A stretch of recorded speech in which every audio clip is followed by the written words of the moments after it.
سلام، خوش اومدید به اپیزود بعدی پادکست از طرف پریا.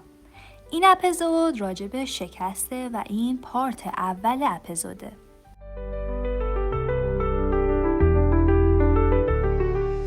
میدونی شکست یه چیز عجیبه.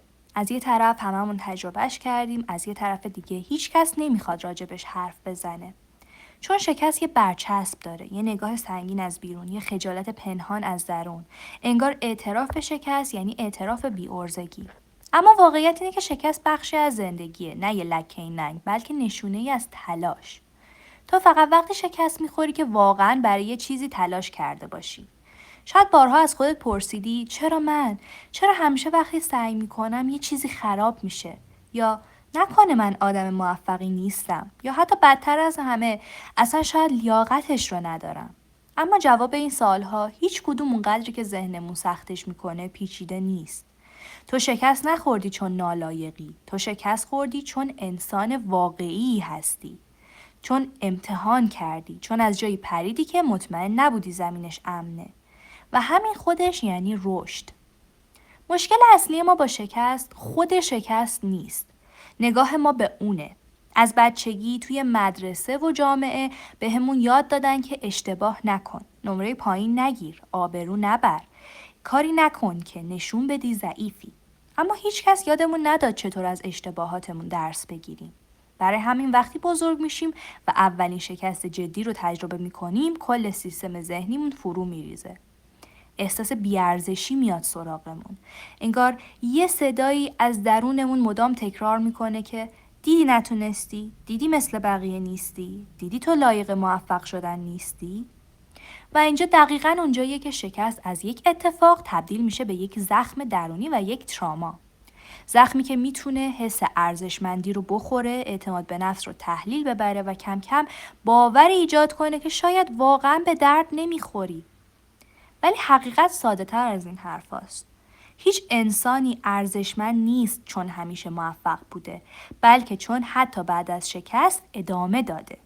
خجالت از شکست یکی از اون زنجیرهاییه که ذهن ما به خودش میبنده.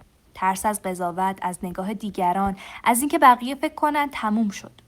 ما گاهی بیشتر از خود شکست از این نگاه مردم میترسیم و این ترس خطرناکتر از خود شکسته، چون باعث میشه دیگه امتحان نکنی، دیگه شروع نکنی، دیگه ریسک نکنی.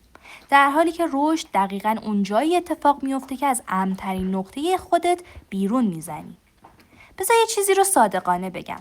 آدم‌هایی که واقعاً موفق شدن معمولاً بیش از هر کس دیگه‌ای شکست خوردن. فقط تفاوتشون اینه که بعد از هر شکست به خودشون گفتن باشه، یاد گرفتم. دوباره تلاش میکنم. در حالی که بقیه گفتن دیدی گفتم نمیتونی و پشیمون میشن. و این تفاوت دیدگاه سرنوشت آدم‌ها رو عوض میکنه. شکست همون جاییه که ماسک‌های ما میفته. آدما اونجا خودشون رو میبینن، بی‌دفاع و واقعی. و اگه با دلسوزی به خودت نگاه کنی، نه با قضاوت، شکست میتونه بزرگترین معلمت بشه. اما چطور باید از این چرخه خجالت و سرزنش بیرون بیای؟ اول اینکه شکستت رو بپذیر. نه با نفرت، با احترام.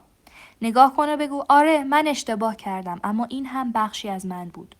دوم اینکه ازش یاد بگیر، نه اینکه فقط ازش رد بشی. بشین و بنویس که چه چیزی باعثش شد. و سوم، با خودت مهربون باش، چون ذهنی که از خودش متنفره هیچ وقت رشد نمیکنه. یه چیز دیگه هم هست که کمتر در موردش حرف میزنیم، اینکه شکست گاهی ما رو وادار میکنه مسیر درست‌تر رو پیدا کنیم. شاید اون چیزی که از دست دادی در واقع یک فرصت بوده برای دیدن مسیر واقعیت و اگه تو نتونی از مسیر واقعیت لذت ببری و با دقت نگاش بکنی اون رو از دست میدی. این رو یادت باشه که شکست توقف نیست، تغییر جهته. تو هنوز سر راهی، فقط باید یاد بگیری چطور بلند شی و مسیرت رو اصلاح کنی. اگر امروز حس میکنی افتادی، بدون که هیچ افتادنی ابدی نیست. شاید الان فقط زمین رو نزدیکتر دیدی تا محکمتر پات رو بذاری و اگر خسته‌ای، ناراحتی یا هنوز از چیزی که از دستش دادی دلگیری باشه. ناراحت باش، اما اونجا نمون. چون شکست فقط یک صفحه از کتاب زندگیه، نه عنوانش.